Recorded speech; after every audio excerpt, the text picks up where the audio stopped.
台语文千万字，逐工要和大家做伙来摆一日。咧疫情这段时间，伫外国真侪做生意人生理歹甲要车本岛。今仔日要甲大家小解这一日就是岛，岛就是古早算底偌济物件的单位，十升就是一岛，会当讲是3斗米。另外岛型的物件或者是身躯的部位，嘛会当讲是岛，像人讲饭岛、下岛。另外一解一摆，嘛有人讲一岛。文音读做岛，带大家做伙来小解两个词。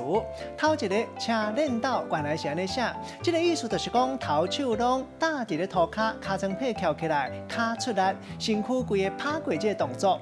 嘛有人讲是拍车轮、拍链岛，也佫有拍机轮。另外嘛有人讲是车本岛。就有一句话讲，翁亲母亲老婆仔拍车轮，就是安尼写。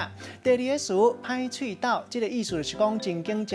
咱用一句话来举例，甲这两个词夹做伙。比如讲，囡仔若是歹喙岛，逐项物件无爱食，安尼害老母就气甲强强要车链岛。今仔日小解这一日岛，另外文音读做岛，提供予大家参考。